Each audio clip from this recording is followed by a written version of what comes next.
If today you hear his voice, harden not your hearts. Where and when do we hear the voice of God? I hope you hear God speak to you here at Mass, but where else do you hear God's voice? Do you hear God's voice in your family, friends, spouse, children? Do you hear God's voice while at work, in the grocery store? How about in school or on the field? Do you hear God's voice at the dinner table, lunch table, or break room? Do you hear God's voice in the car, on your bike, or at the gym? If you're sitting in the pew right now thinking, what's this guy talking about? I don't hear God. Well, then what do you think is blocking you from hearing his voice? What's making your heart hard enough to not hear the voice of God in your daily life? Anger, loneliness, lust, stress. These are just some things that can keep a heart closed off to love, who is God. But how do we soften our hardened hearts? How do we start to let go of those feelings that could be rooted in any of the 7 deadly sins? Well, the only correct answer is to let Jesus in. And that's not a cop-out answer. But the question then becomes, how do I let Jesus in? Well, in our readings, we learned the importance of community. Jesus says in our gospel, wherever 2 or 3 are gathered together in my name, I am there in their midst.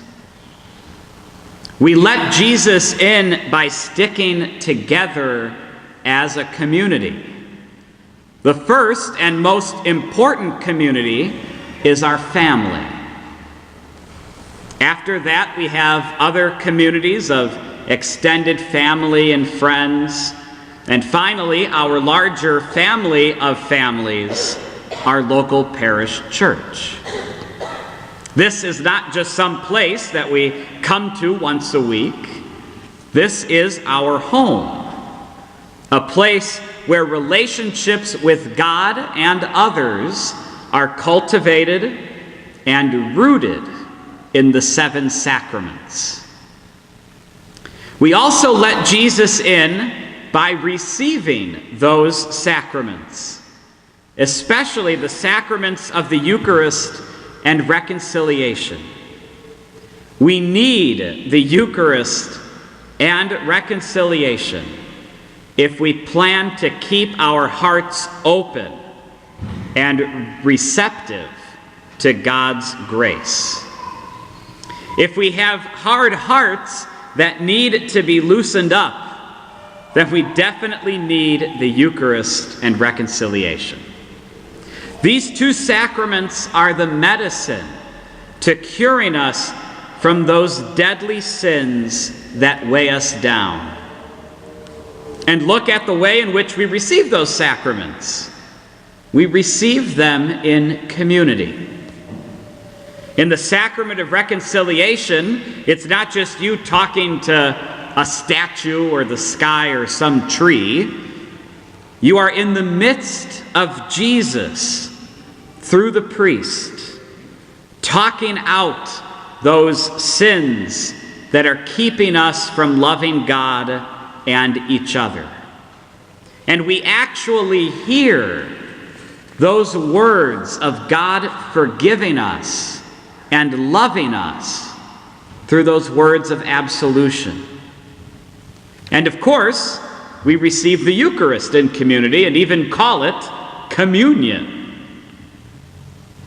My sisters and brothers, these are just two ways that we keep our hearts soft and open to God's love. By staying close to our community, especially our family and our parish, and by receiving the sacraments of the Eucharist and reconciliation regularly.